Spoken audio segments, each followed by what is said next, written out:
David adjusted his tie in the mirror for the 5th time, though he usually hated dressing up.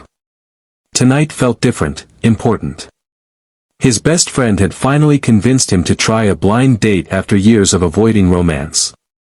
As a single dad raising his 9-year-old daughter, Emma, alone, dating had always seemed too complicated. Still, he wanted to believe love wasn't over for him. When the doorbell rang, David's heart skipped. He opened the door, expecting a warm introduction, maybe some polite small talk. Instead, a striking woman with chestnut brown hair and kind but cautious eyes stood there. She smiled nervously. "You must be David," she said softly. "I'm Emily." Before he could respond, she added quickly, almost apologetically, "My kids are waiting in the car." David froze. For a second, he wasn't sure he had heard correctly. His mind flooded with questions. Her kids. She brought them here. This hadn't come up in the conversations they'd had through the dating app.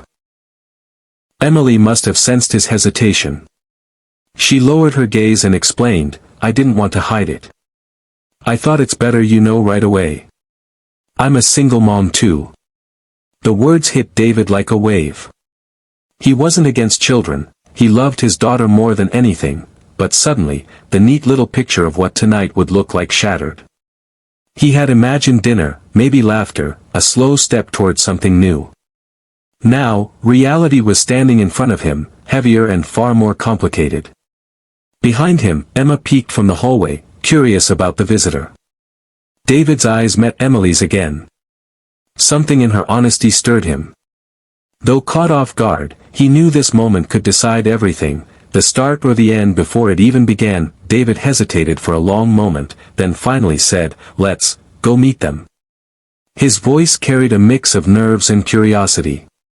Emily's shoulders relaxed slightly, as if she had been holding her breath the entire time. Together, they stepped out into the cool evening air.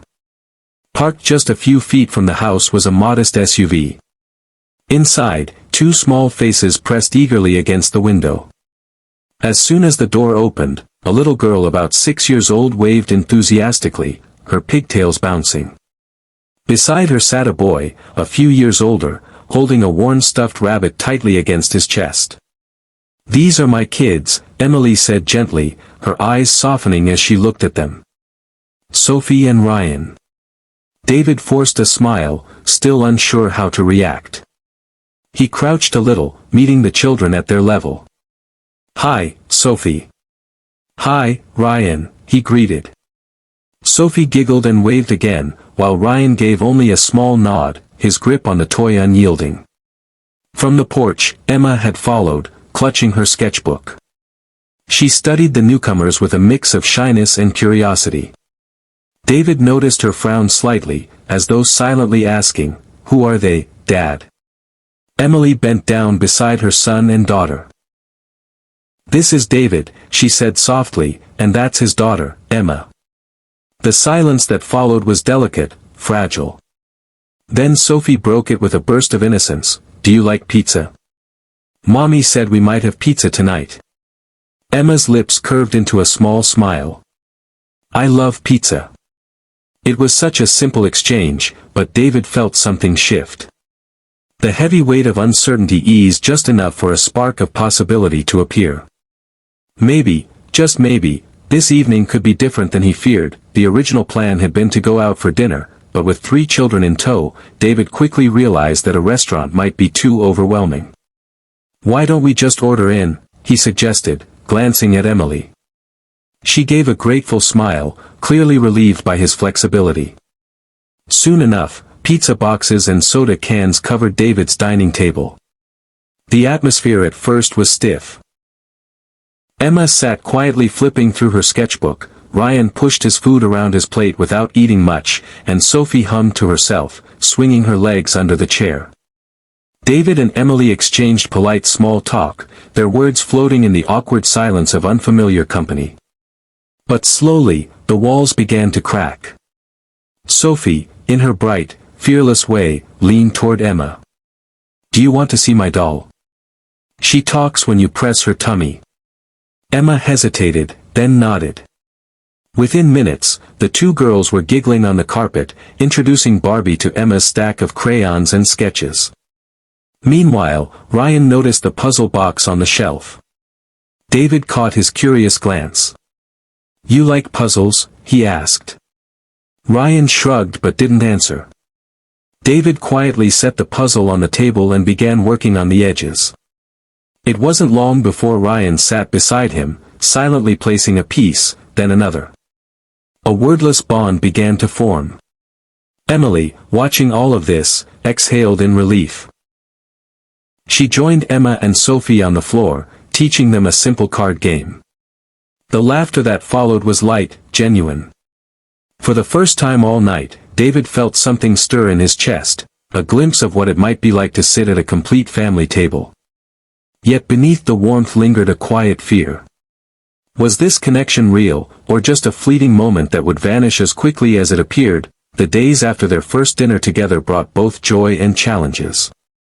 David and Emily agreed to see each other again, this time at a local park where the kids could run freely. At first, everything seemed promising. Emma shared her sketchbook with Sophie, who responded with endless admiration, while Ryan kicked a soccer ball back and forth with David. Emily watched with a hopeful smile, but beneath it, worry flickered in her eyes. That evening, when the children were finally in bed, David and Emily sat across from each other in the quiet living room.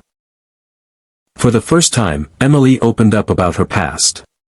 Her voice trembled as she admitted, "My ex walked out when Ryan was only a toddler. He promised forever, but he couldn't handle the responsibility. I've been carrying it alone ever since." David nodded, his chest tightening. He confessed his own battles, the loneliness of raising Emma after losing his wife, the fear of failing her, and the guilt of even considering letting someone new into their lives. The honesty between them was powerful, but it also unearthed deeper tensions. Emma, who adored her late mother, had grown unusually quiet.